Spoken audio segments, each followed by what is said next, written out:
Halo semuanya, Assalamualaikum warahmatullahi wabarakatuh. Berjumpa lagi kita di mata kuliah Ekonomi Syariah. Ini pertemuan kelima. Adapun topik kita pada kali ini adalah tentang makosid syariah. Baik, adapun pembahasan kita yaitu pertama tentang pendahuluan, bagaimana tentang definisi atau konsep dari makosid syariah. Baru ada konsep hukuk makosid syariah dan maslahah, ya. Kemudian ada definisi dan ruang lingkup makosid syariah. Kemudian ada peran dan signifikansi makosid syariah dalam ekonomi Islam.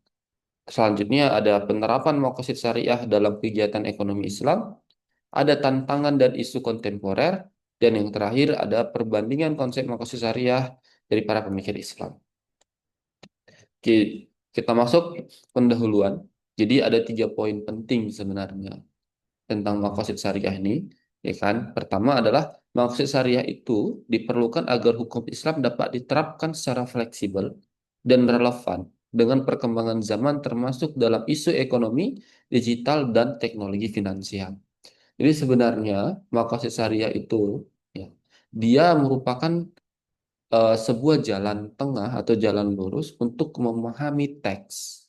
Jadi teks yang dimaksud adalah Al-Quran dan hadis yang merupakan sumber utama hukum Islam. Jadi bagaimana maksud dari teks atau di nas itu, baik Al-Quran dan hadis itu dikontekstualisasikan. Sehingga maksud dari teks itulah yang kemudian dipahami sesuai dengan konteks-konteks yang relevan dengan zaman.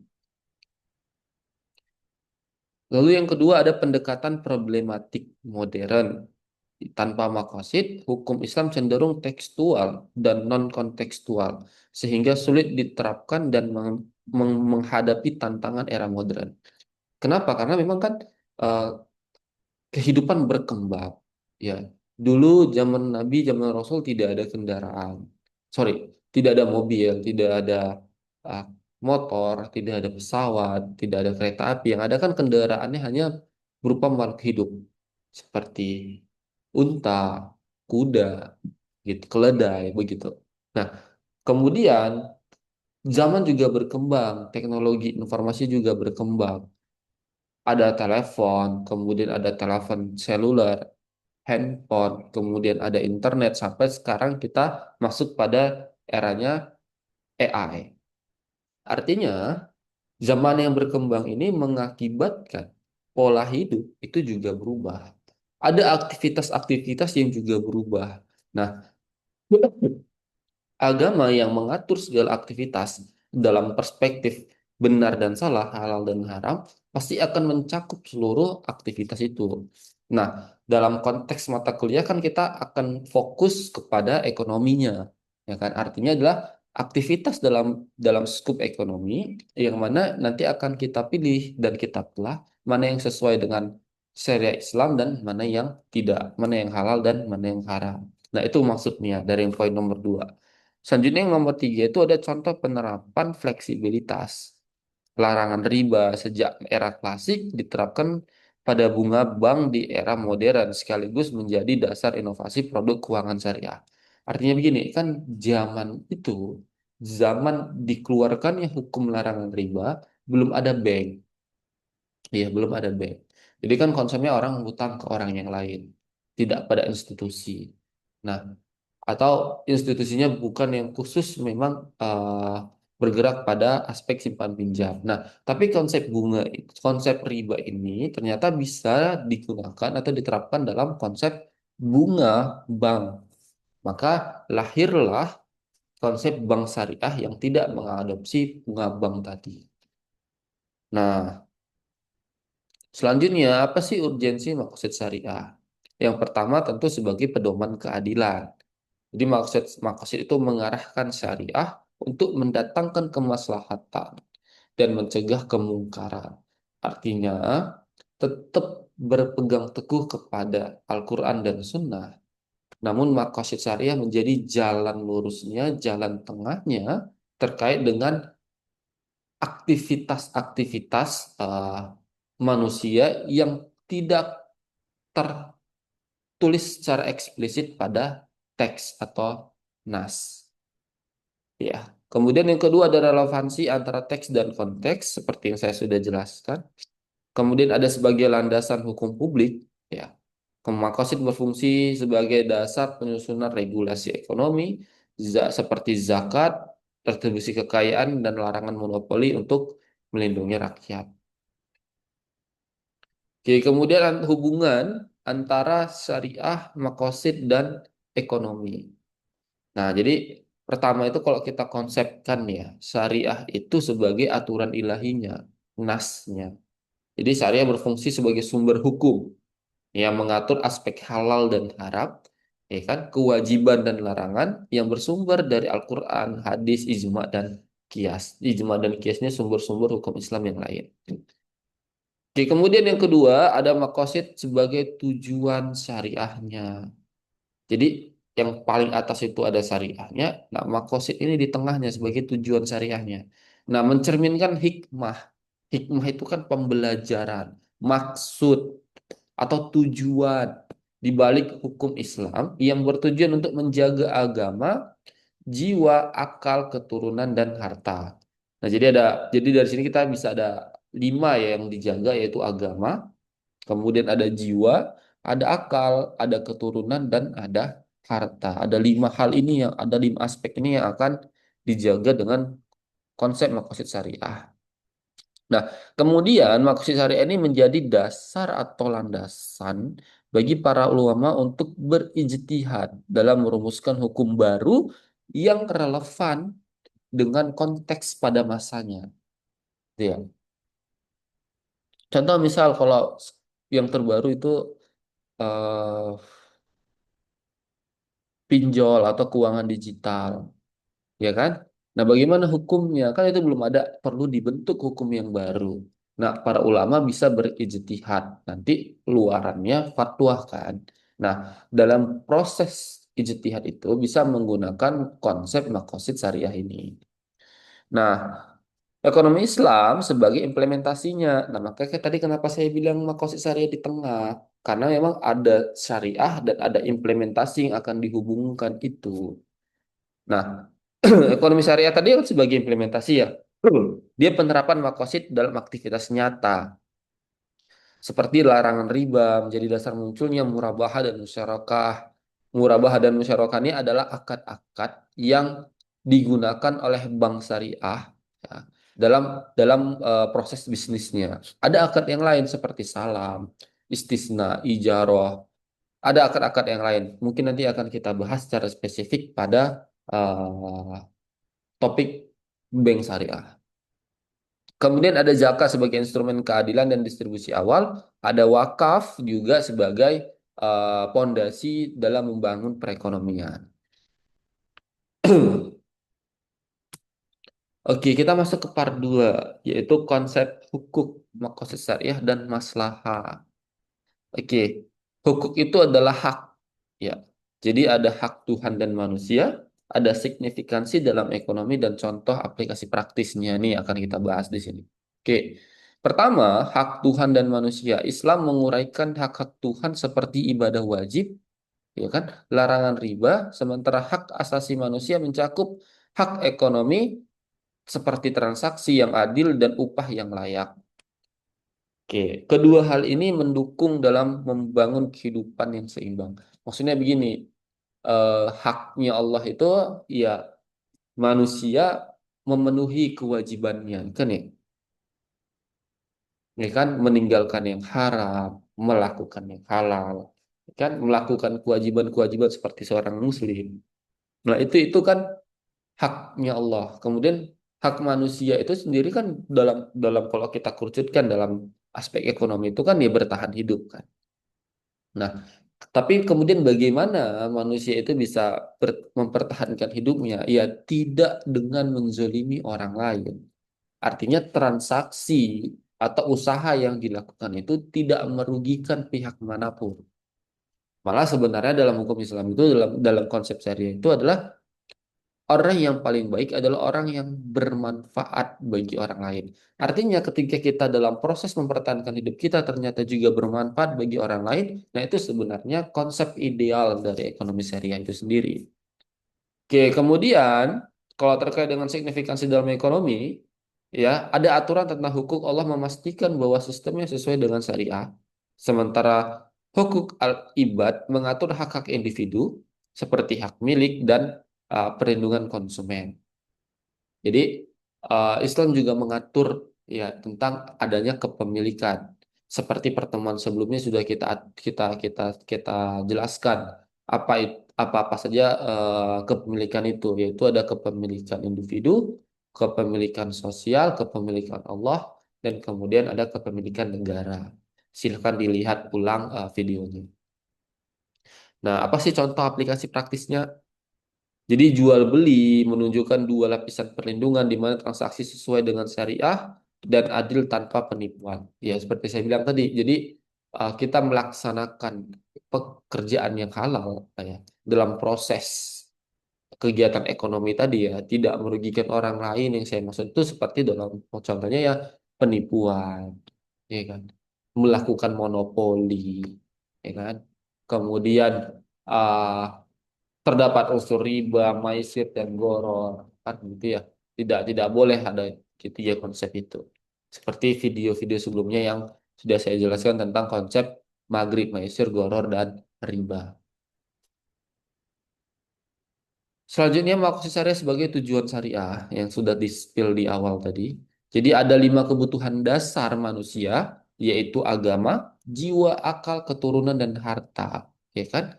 Contoh misal, memastikan konsumen halal dan haram untuk melindungi akal dan kesehatan. Jadi dengan memastikan ya kejelasan produk itu halal dan haramnya, baik atau buruknya produk itu, maka akan berdampak pada si pengguna kan, si konsumen itu tadi. Maka produsen harus memastikan dulu nih, ini loh barang-barangnya ternyata ada yang halal dan ada yang haram. Nah, kalau misalnya halal semua dan baik bagi tubuh ya, itu kan eh, akan memberikan rasa nyaman bagi para konsumen. Tidak ada kasus penipuan di sana atau hal-hal yang ditutup-tutupi. Nah, kemudian ada tingkatan makosid. Ya, ada daruriyat, itu kebutuhan primer, seperti zakat yang merupakan fondasi kehidupan karena zakat wajib, tapi yang melakukan zakat itu kan ada syarat dan ketentuannya. Dan sudah saya pernah jelaskan di video sebelumnya. Oke, kemudian ada hajiat atau kebutuhan sekunder, seperti akad mudharabah meringankan kesulitan dan terakhir ada tahsiniyat yaitu kebutuhan tersier yaitu menyempurnakan akhlak. Nanti detailnya akan kita bahas di slide selanjutnya. Kemudian ada relevansi modern. Jadi eh, dengan adanya makosid ini menjadikan hukum Islam itu menjadi adaptif. Artinya sesuai dengan zaman, sesuai dengan tantangan zaman. Artinya apa? Kita tidak meninggalkan teks atau nas hukum syariah yang Al-Quran dan hadis itu yang dibuat atau tercipta 1400 tahun yang lalu. Jadi Al-Quran yang diturunkan oleh Allah melalui Nabi Muhammad di 1400 tahun lalu itu tetap akan relevan dengan konteks sekarang. Oke, jadi itu maksudnya. Seperti apa contohnya larangan monopoli dan menjaga distribusi yang adil. Monopoli dari 1400 tahun yang lalu sudah dilarang untuk dilakukan, ya kan? Tapi kan yang pertama melarang itu kan eh, negara-negara Islam. Kemudian masih terus diaplikasikan pada masa yang sekarang, masih relevan. Karena apa? Karena masa sekarang juga monopoli tidak dibenarkan. Dan kenapa monopoli tidak dibenarkan dalam aspek ekonomi ya tentu akan memancing yang namanya inflasi kan, ketidakseimbangan antara hukum permintaan dan hukum penawaran. Oke. Kemudian kita bahas tentang maslahat. Oke, terkait dengan masalah ini ada yang namanya klasifikasi maslahat. Ada maslahat mu'tabaroh, ya kan, diakui oleh syariah, contohnya larangan riba. Maslahat mulghah ditolak oleh syariah, contohnya perjudian. Dan adanya maslahat mursalah. adalah manfaat yang tidak secara eksplisit tercantum dalam teks, tetapi sesuai dengan prinsip-prinsip syariah. Oke, misal kita contohkan, kenapa riba dilarang? Nah, riba itu kan merupakan, seperti yang saya jelaskan sebelumnya, merupakan pengambilan manfaat atas hutang piutang. Jadi kalau kita berhutang, kita diambil dibebankan lagi akan sesuatu. Nah, ketika kita yang memberi hutang, kita meminta sesuatu yang lain dari pokok yang kita berikan hutang. Nah, saya pernah jelaskan juga, ya, riba itu bukan hanya nominalnya yang bertambah. Misal contoh, saya meminjamkan seseorang 1 juta, tapi saya berikan syarat, yaitu saya harus pinjam motornya sekarang karena saya mau pergi. Baru saya akan kasih pinjaman uangnya. Itu juga sudah riba. Nah, kuncinya adalah pengambilan manfaat. Bukan hanya jumlah 1 juta yang harus dikembalikan menjadi 1.100.000 atau 1.200.000. Seperti itu. Nah, apa hikmahnya, apa masalahnya? Jadi, Islam itu menekankan ketika kita ingin menolong, ya, orang lain yang sedang membutuhkan, jangan malah dia makin ditambah bebannya. Jadi kita terkesan menolong, tapi sebenarnya kita akan menambah bebannya pada saat kesulitan. Jadi ibarat kata jatuh ketimpa tangga ketika dia minta pertolongan kita. Nah, itu contohnya. Kemudian apa contoh perjudian, masalah dari perjudian? Ya, kita bisa lihat dengan maraknya judi online yang ternyata ada isunya mengatakan bahwasanya itu ah, kebohongan, sebenarnya sudah disetting dan segala macam. Poinnya adalah banyak orang yang kemudian jatuh miskin, hidupnya makin sulit karena perjudian. Kenapa? Karena konsep perjudian itu, ya, kalaupun kita menang, kita akan merugikan orang lain, ya kan? Kalau orang lain yang menang, kita yang akan rugi. Makanya tadi saya sampaikan, ketika kita ingin mempertahankan hidup, ya, dalam konsep ekonomi, dalam praktik ekonomi, kita jangan sampai menzolimi, ya, jangan sampai menyakiti orang lain. Malah kalau bisa, dengan kita yang dalam melakukan aktivitas ekonomi itu, kita juga bermanfaat bagi orang lain. Karena sebaik-baiknya manusia adalah orang yang bermanfaat bagi orang lain. Nah, itu contoh. Kemudian ada peran ekonomi Islam. Masalah menjadi indikator nilai dalam kebijakan ekonomi seperti zakat untuk distribusi kekayaan atau sertifikasi halal untuk melindungi kesehatan masyarakat. Oke. Kemudian begini, apa sih fungsinya sertifikat halal itu? Sertifikat halal itu kan kalau kita ingin dapatkan sertifikat halal, maka bahan itu, contoh kalau makanan, dia akan diuji dulu kan. Dia akan diuji terbuat dari apa, apakah mengandung bahan-bahan yang berbahaya atau bahan-bahan yang tidak halal, tidak sesuai dengan syariat Islam. Nah, kalau ada di antara kedua itu, maka dia tidak akan terbit sertifikat halalnya. Tapi ketika dia sudah terbit sertifikat halalnya, maka bisa terjamin bahwasanya bahan baku membuat produk itu baik, kemudian juga eh, tidak mengandung unsur-unsur yang dilarang oleh syariat Islam. Oke, jadi contoh seperti itu. Praktik kontemporer apa? Contoh dalam aspek keuangan, ya, lembaga keuangan. Kalau asuransi syariah itu kan menggabungkan prinsip-prinsip saling tolong-menolong, ta'awun dia, dan masalah yang tepat untuk melindungi resiko keuangan. Nah, jadi kalau dalam dalam konsepnya asuransi konvensional kan kita bayar premi terus tuh. Kita bayar premi terus nanti kita akan dijamin. Kalau kita asuransi kesehatan, ya, kita kan akan dijamin tuh dalam biaya berobat itu dan segala macam. Nah, tapi kalau ternyata nanti kita bayar premi kemudian kita tidak sakit, ya, contoh, atau langsung nanti kita tiba-tiba meninggal, kan bisa saja itu. Nah, artinya apa? Artinya kan tidak membawa kebaikan uang asuransi yang kita bayarkan setiap bulannya. Atau misal juga contoh, kalau kita asuransi kendaraan nih, biasanya kita beli motor atau kita beli mobil, apalagi yang kredit, kan wajib asuransi itu. Nah, ketika ternyata masa asuransinya sudah habis, kendaraan kita tidak mengalami kecelakaan apapun, artinya kan uang yang kita berikan, ya, sumber daya yang kita berikan itu tidak tidak tidak ada feedback manfaatnya terhadap kita. Nah, makanya kan dalam Islam itu disampaikan bahwasanya asuransi itu kan merupakan bagian dari maisir, perjudian. Nah, maka lahirlah konsep asuransi syariah ini. Apa yang dimaksud dengan asuransi syariah tadi? Ini saya akan bahas garis besarnya. Nanti detailnya akan dibahas pada video selanjutnya yang membahas tentang asuransi syariah. Nah, apa itu kemudian konsep asuransi syariah? Jadi dana dana tolong menolong artinya kita berikan, kita gabung dalam satu perkumpulan yang dimaksudkan untuk saling menolong apabila ada kerabat kita, ada saudara kita yang tergabung dalam kelompok itu yang mengalami sakit, maka nanti uang yang kita himpun yang jadi konsepnya macam urunan gitu. Jadi uang yang kita himpun setiap bulannya itu nanti akan digunakan untuk dua hal. Yang pertama untuk diinvestasikan. Oke. Yang kedua untuk digunakan ketika nanti memang ada anggota dalam kelompok itu yang sakit, maka akan digunakan untuk biaya berobatnya. Itu kalau misalnya asuransi kesehatan. Nah, tapi kemudian bisa kok bagaimana kalau konteksnya kendaraan? Kalau konteksnya kendaraan nanti ya ketika uang itu juga akan dilakukan dengan dua hal yang sama ya. Sorry.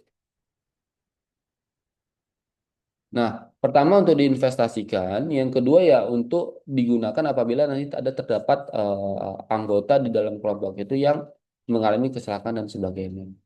Nah, kemudian kita balik ke aspek yang pertama. Jadi apa yang diambil keuntungannya dari organisasi atau institusi asuransi syariahnya? Tadi kan uangnya saya sampaikan diinvestasikan. Nah, uang yang diinvestasikan ini akan ada namanya bagi hasil. Jadi sebagian nanti akan diambil oleh institusi asuransi syariahnya, ya kan, sebagai keuntungan untuk mengurus operasionalnya. Kemudian sebagian nanti juga akan diberikan hasil dari investasi ini nih kepada seluruh anggota tadi. Nah, kerangka kerjanya berbeda. Kalau kita bayar asuransi konvensional preminya, premi yang kita bayar kan tetap uangnya akan menjadi milik si institusi asuransi kan. Tapi kalau di konsep asuransi syariah, uang yang kita berikan kepada pihak asuransi syariah itu adalah tetap uang kita. Hanya saja kita wakilkan asuransi syariah tadi untuk mengelolanya. Begitu konsepnya kurang lebih secara garis besar. Detailnya nanti akan kita bahas pada video selanjutnya. Oke, selanjutnya apa sih hubungan hukum makosid dan maslahah? Pertama ada terkaitan konsep. Hukum itu memberikan aturan hukumnya. Jadi aturan hukumnya itu adalah hak dan kewajiban tadi. Kemudian makosid memastikannya tercapai tujuan syariah. Sebenarnya udah kita bahas tadi di slide sebelumnya. Dan kemudian ada maslahat menjamin manfaat nyata dari semua praktik bagi masyarakat. Kuncinya sebenarnya adalah dengan adanya syariah, makosid dan ekonomi dan implementasinya dalam ekonomi syariah ini, nah akan menghadirkan yang namanya maslahat atau kebermanfaatan. Kebermanfaatan bagi siapa? Bagi seluruh pihak. Jadi kita hidup, kita berupaya untuk menghidupi kebutuhan kita, ya, dengan menghadirkan manfaat bagi orang-orang yang lain juga. Minimal kita tidak membebani atau menzolimi mereka. Nah, ini ada analoginya nih. Hmm. Kalau makosid itu adalah tujuan mainnya, ya kan? Sorry, hukuk itu adalah aturan main, peraturannya. Kalau makosid itu adalah tujuan mainnya, dan masalah itu adalah hasil positif dari implementasinya. Nah, itu gitu contohnya. Oke, kita lanjut.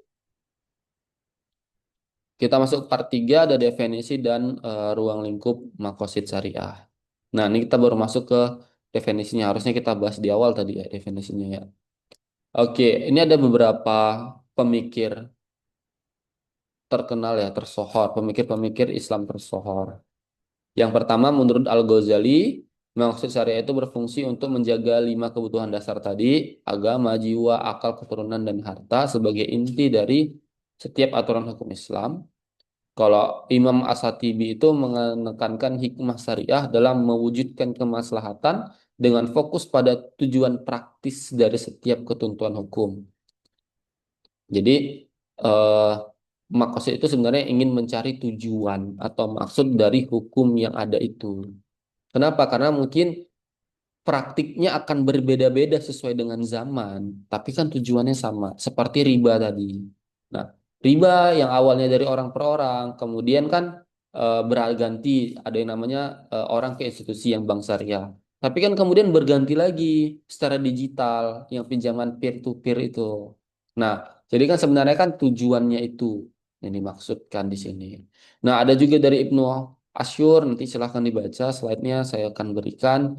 Kemudian ada menurut Jasir Auda, ya ini mungkin agak lebih modern karena ini ulama kontemporer gitu ya.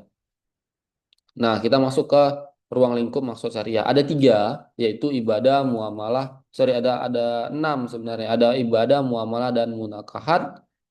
Kemudian ada jinayah, siasah, dan ekonomi. Nah, ibadah tentu bertujuan untuk memelihara agama, kan? Kalau muamalah menciptakan keadilan dalam hubungan sosial ekonomi, karena kan dalam muamalah itu tiangnya adalah ta'awun ya, tolong menolong, bukan kemudian hegemoni atau monopoli gitu ya. Makanya riba dilarang. Kalau kita mau nolong orang, ngasih pinjaman ke orang ya nggak boleh ambil manfaat dari perilaku kita tadi. Gitu ya. Kemudian ada munakahat, mengatur pernikahan untuk memelihara nasab dan memelihara kelembagaan keluarga. Kemudian ada jinayah, memberikan perlindungan bagi jiwa, harta, benda, misal dalam pelanggaran tindak pidana seperti pembunuhan atau pencurian. Kemudian ada siasah, memastikan pemerintah yang adil seperti kebijakan yang menjamin kesejahteraan masyarakat. Nah, di video sebelumnya kan saya sudah contohin tuh ada beberapa kepemimpinan negara ya, ada Romawi, ada Persia, kemudian ada negara Islam, satu lagi saya lupa kemarin apa. Kan sudah jelas tuh bagaimana pengaturan ekonomi pemimpin-pemimpin itu yang pro dan tidak pro terhadap rakyatnya. Nah, silahkan dilihat kembali. Kemudian yang terakhir ada ekonomi, yaitu memastikan distribusi kekayaan yang adil. Ya, adil itu nggak sama. Ya, saya ulang sekali lagi, adil itu tidak sama tapi proporsional, ya kan? Melalui instrumen ekonomi seperti zakat, pengelolaan wakaf, dan pelarangan monopoli ekonomi. Makanya saya sampaikan kemarin, sebenarnya ekonomi syariah itu tidak sama dengan kapitalis, tapi itu juga tidak sosialis. Kenapa? Karena begini, di ekonomi satu mengakui yang namanya kepemilikan pribadi, tapi juga mengakui yang namanya kepemilikan sosial dan negara. Dan bahkan kalau secara vertikalnya itu kita juga mengakui yang namanya kepemilikan Allah atau Tuhan. Nah, artinya tidak dia berada di tengah, tidak ke kanan dan juga tidak di kiri. Selanjutnya ada tingkatannya, tadi sudah kita bahas, ya kan? Ada yang primer, sekunder, tersier. Nah, kemudian ada keterkaitannya. Saya akan masuk ke keterkaitannya aja antar tiga tingkatan tadi, ya kan? Ketiga tingkatan ini saling terkait untuk menciptakan sistem kehidupan yang harmonis, adil, dan bermanfaat bagi individu dan masyarakat. Artinya, maksudnya begini, dengan adanya tiga kategori ini, kita punya eh, prioritas. Nah, artinya kita punya prioritas mana dulu yang harus kita penuhi. Nah, sehingga nanti eh, akan menciptakan kestabilan ya dalam proses ekonomi tadi. Oke, kita masuk bagian keempat, yaitu peran dan signifikansi makosid syariah dalam ekonomi Islam. Sebenarnya poinnya sudah banyak kita bahas sebelumnya, yaitu menjadi fondasi dan etika dari hukum Islam. Sorry, maksud saya adalah fondasi etika dan hukum ekonomi, ya kan?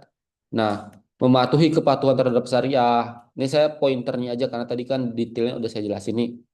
Pertama, memastikan kepatuhan terhadap syariah, fokus pada manfaat, kemudian menjadi dasar etika ekonomi.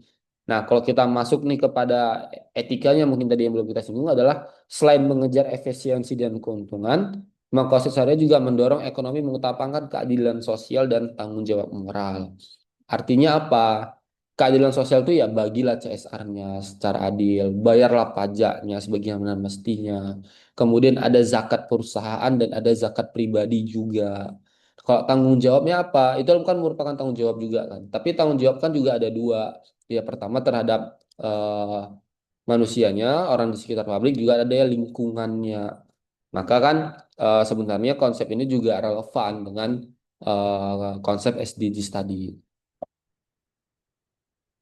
Lanjut sebagai panduan ijtihad ekonomi modern, Ya kan tadi saya sudah bilang bahwasanya mm, maksud syariah ini menjadi tools atau alat atau fondasi bagi para ulama untuk menciptakan atau berijtihad ya terhadap praktik-praktik ekonomi modern yang belum ada pada masa Rasulullah tapi kemudian ada pada masa sekarang ya kan jadi bisa menggunakan toolsnya maksud syariah jadi apa saja yang perlu dilakukan seperti evaluasi inovasi ekonomi kemudian aplikasi fikih kontemporer dan terakhir lagi-lagi kita menghindari yang namanya eksploitasi.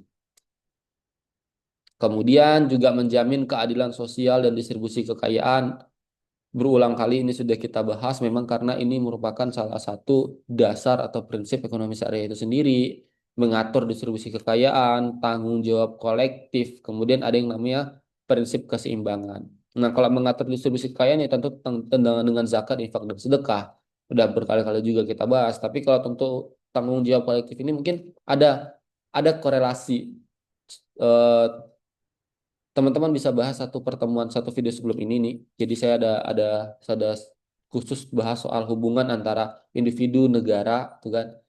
Bagaimana korelasi di antara keduanya bisa dilihat ulang.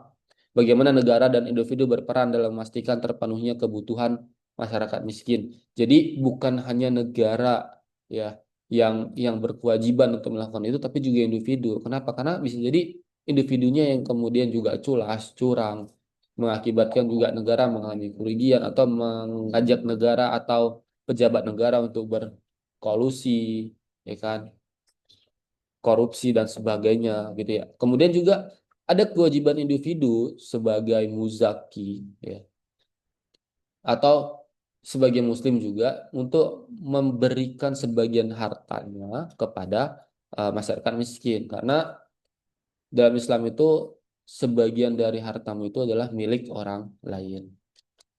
Nah, kalau prinsip keseimbangan ini mungkin ekonomi Islam menolak kapitalisme ekstrim dan sosialisme yang kaku. Saya jelaskan tadi, dia berada di tengah, tidak di kanan dan juga tidak di kiri. Nah, apa aja sih kalau ini contoh dari yang selanjutnya adalah tentang mengatur tentang instrumen kebijakan publik. Nah, kebijakan publik itu kan ada kebijakan fiskal, ada moneter, ya kan? Nah, kalau fiskal itu ya ada instrumennya seperti zakat. Kalau dulu masih ada jizyah. Jizyah itu kan eh, orang-orang yang non-muslim yang kemudian bertempat tinggal di negara-negara muslim, maka mereka diminta untuk membayar jizyah. Kalau sekarang kan kita kenal dengan istilah pajak, tapi kalau pajak sekarang kan untuk seluruh warga negara, gitu ya. Nah, kemudian instrumen zakat seperti jizyah ini digunakan untuk mendistribusikan kekayaan secara merata. Maksudnya merata di sini apa? Ya masyarakat miskinnya yang dibantu. Jadi eh, masyarakat-masyarakat kaya yang dikumpulkan zakatnya, kemudian masyarakat non-muslim yang dikumpulkan jizyahnya dikembalikan lagi kepada masyarakat, gitu ya. Untuk maka kan nanti dalam zakat itu kan ada dua konsepnya, ada yang produktif dan ada yang konsumtif. Kalau yang konsumtif dia hanya untuk memenuhi kebutuhan hidupnya pada saat itu atau pada masa yang akan datang tapi sifatnya pendek. Tapi kalau produktif kan sebenarnya upayanya untuk menjamin bahwasannya si orang miskin tadi atau mustahik tadi di kemudian hari akan dapat memenuhi kebutuhan hidupnya secara layak. Nah, kemudian ada kebijakan moneter berbasis syariah. Ya, sudah clear tadi kita larang riba. Digantinya dengan apa? Diganti dengan bagi hasil atau mudharabah. Nanti mudharabah juga ada pembagiannya. Kemudian nanti ada yang namanya musyarakah. Musyarakah itu jual beli. Sorry, musyarakah itu imbang seperti mudharabah juga, tapi akan ada pembagian modal. Kemudian ada murabaha. Kalau murabaha baru yang jual beli. Nanti akan kita bahas tiga akad itu. Ada kemudian penerapan makosa syariah dalam kegiatan ekonomi Islam. Udah kita clearkan tadi sebenarnya larangan riba, memperkuat tata kelola keuangan, ini transparansi, keadilan dalam transaksi keuangan melalui akad yang mencerminkan makosid. Nah, kemudian pembiayaan konsumtif berbasis syariah. Jadi kalau mumpung ingat di sini, mungkin kalau teman-teman menilai, oh bank syariah sama saja kok praktiknya dengan bank konven. Kita ambil uang di situ, kita pinjam uang di situ, tapi kita tetap dimintai kelebihan dari apa yang kita pinjam. Maka nanti detailnya akan kita bahas nanti ya. Bagaimana ternyata kedua hal itu berbeda secara konteks. Nanti juga akan kita bahas pada video-video selanjutnya. Kemudian ini ada zakat, infak, sedekah produktif, ada retribusi kekayaan, ada wakaf untuk pembangunan, memperkuat solidaritas sosial. Nah, itu juga sudah kita bahas. Nah, ini ada asuransi syariah takaful tadi sudah saya singgung. Prinsipnya ta'awun, instrumennya halal, perlindungannya kolektif. Artinya adalah kita bersama-sama dalam satu kelompok itu bagaimana saling tolong menolong dalam konsep asuransi syariah tadi. Gitu ya. Nah, investasi halal dan pasar modal syariah. Nah, pertama ada penyaringan sektor bisnis halal kan. Jadi yang bisa masuk ke dalam indeks syariah itu, indeks pasar modal syariah itu tidak semua usaha. Biasanya kalau bank-bank konvensional tuh contohnya tidak masuk, ya kan? Atau perusahaan-perusahaan penjual khamar, alkohol itu tidak masuk. Jadi pertama praktek bisnisnya, yang kedua adalah produk perusahaannya juga akan disaring. Jadi penyaringannya ketat. Tidak semuanya bisa masuk ke dalam indeks pasar modal syariah. Kemudian ada sukuk syariah, yaitu obligasi yang digunakan negara untuk pembangunan infrastruktur mempertahankan prinsip bebas bunga. Nah, sukuk syariah ini sudah terbukti ya bagaimana dia dapat membantu pembangunan nasional. Nah, bahkan ada yang terkenal tuh wakaf link sukuk. Jadi wakaf produktif digunakan untuk membeli sukuk negara, nanti keuntungan dari sukuk itu akan digunakan untuk memberdayakan masyarakat-masyarakat miskin, ya. Jadi teman-teman bisa cari tuh konsepnya tentang sukuk syariah, bagaimana perannya sangat menarik ya, karena kontribusi nyatanya sudah sangat terlihat di pembangunan nasional. Kemudian mendorong pembangunan berkelanjutan. Investasi berbasis syariah mendorong proyek-proyek strategis yang memenuhi makosid dan SDGs. Kenapa? Karena kan tadi sudah saya bilang, jadi proses bisnisnya, kemudian produk yang dijualnya, kan harus bersesuaian dengan prinsip-prinsip syariah, yang mana tadi prinsip-prinsip syariah juga mengandung yang namanya tanggung jawab sosial. Ya kan? Jadi tanggung jawab terhadap manusia yang ada di sekitar, tanggung jawab terhadap lingkungan yang ada di sekitar. Makanya saya sampaikan tadi ini relevan dengan konsep SDGs. Sertifikat halal udah kita singgung tadi, jadi izin saya lewatkan. Kemudian ada pengawasan pasar. Nah, ini penting sebenarnya pengawasan pasar. Kenapa? Karena untuk menghindari yang namanya monopoli, penipuan. Jadi kalau terjadi penipuan di pasar, maka yang rugi siapa? Yang rugi kan si pembelinya, masyarakatnya. Kalau monopoli apa? Ya sama, semua juga masyarakat juga akan mengalami kerugian, masyarakat secara luas. Inflasi bisa terjadi kalau adanya namanya monopoli. Jadi dampak buruk itu banyak yang bisa terjadi, ya kan? Nah, mungkin yang akan agak sulit itu terkait dengan pengawasan etika.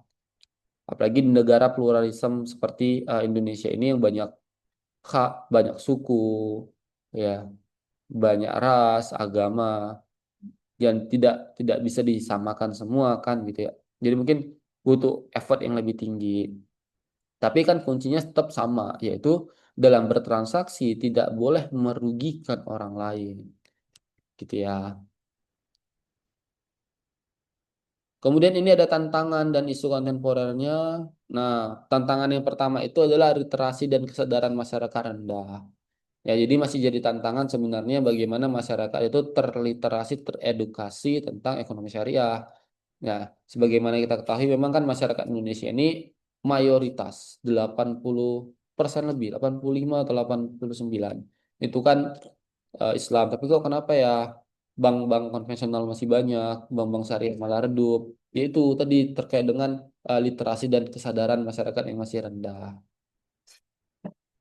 Nah, apa saja sih yang menyebabkan literasi itu atau kesadaran itu rendah? Ya pertama kurangnya edukasi, rendahnya akses informasi, kemudian mispersepsi produksi syariah. Jadi kan tadi saya singgung tuh, apa sih kok kayaknya sama ya ketika kita pinjam bank konvensional dengan bank syariah. Kita pinjamnya 500, baliknya tetap harus 600 atau 700. Nah, jadi kan itu kan sebenarnya kan mancing yang namanya mispersepsi tadi. Maka nanti akan kita clearkan ya pada video-video selanjutnya. Nah, kemudian ada produk syariah hanya rebranding. Nah, ini menjadi tantangan besar ya. Jadi sebenarnya kan contoh kayak Abang Syariah, rebranding dari bank. Asuransi Syariah, rebranding dari asuransi. Ya kan? Kemudian yang pinjol, pinjaman online, juga ada pinjaman online syariah. Jadi kayak rebranding saja. Jadi tidak maju duluan, tidak memunculkan konsep duluan. Gitu ya. Oke, selanjutnya, oke, ini ada regulasi dan integrasi global. Jadi tidak selaras regulasi globalnya, ya kan? Sistem ekonomi Islam menghadapi tantangan dan menyesuaikan prinsip manusia di pasar yang didominasi oleh kapitalisme, ya kan? Jadi ya Cina pun walaupun negara komunis, tapi kan ekonominya kapitalis. Boleh kalian coba cek deh bagaimana mereka mengelola ekonominya. Kemudian belum adanya standar regulasi internasional, atau masih kurang, kemudian adaptasi instrumen keuangan global. Produk syariah seperti sukuk, asuransi harus bersaing tanpa bertentangan dengan makosid, terutama dalam sistem berbasis bunga. Jadi kan konsepnya sebenarnya kalau kita bagi hasil dengan bunga itu kan beda.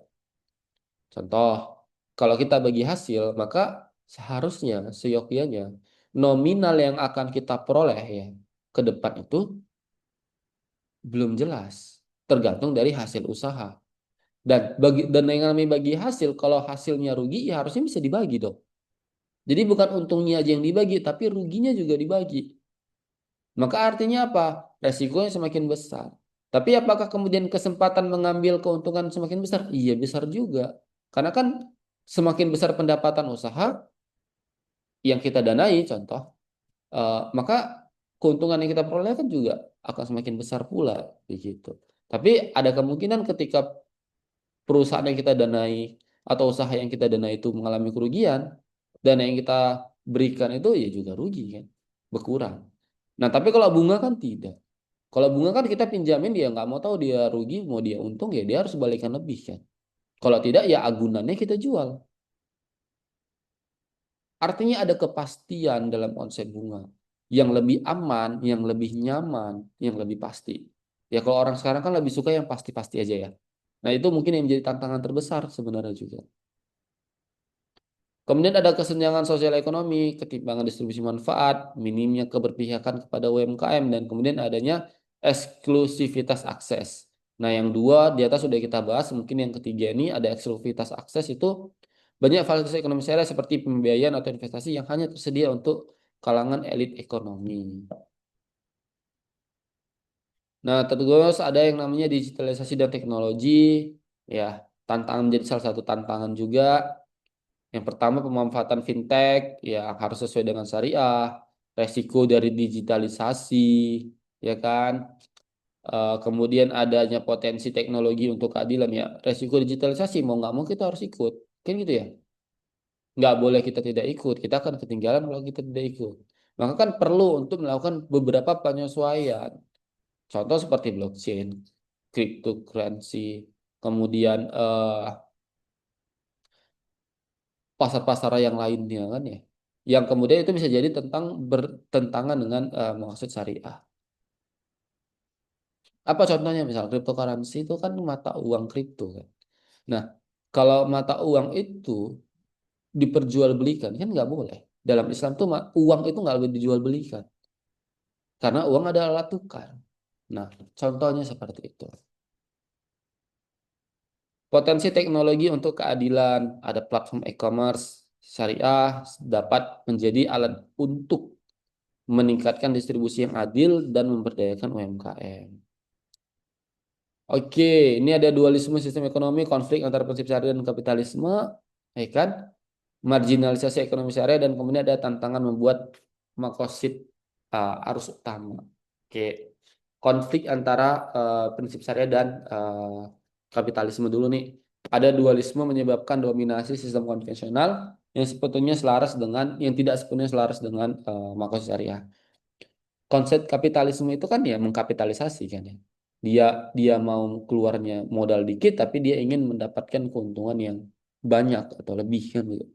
Nah, hal ini akan mengakibatkan ketidakberimbangan kan, yang mana nanti juga tidak sesuai dengan konsep makosid syariah itu sendiri. Yang kedua tadi contoh apa ya? Contohnya cryptocurrency tadi yang tidak bisa dijual belikan karena dia mata uang sebenarnya. Dan dalam Islam itu mata uang tidak boleh diperjualbelikan. Nah, itu contoh-contohnya. Kemudian marginalisasi ekonomi syariah selaras dengan yang di atas karena yang menang adalah yang konvensional, tentunya syariah akan termarginal, apalagi yang tidak sesuai itu. Kemudian ini dia tantangan beratnya, mungkin tantangan membuat makosid sebagai arus utama untuk mengatasi dualisme ekonomi, ya kan? Ekonomi syariah harus ditingkatkan sehingga menjadi pilar utama kebijakan ekonomi negara. Jadi kan belum ada di contoh ya, kalau contoh di Indonesia kan dia juga belum terang dia ingin memang mewujudkan konsep ekonomi syariah itu karena kan juga banyak bank konven.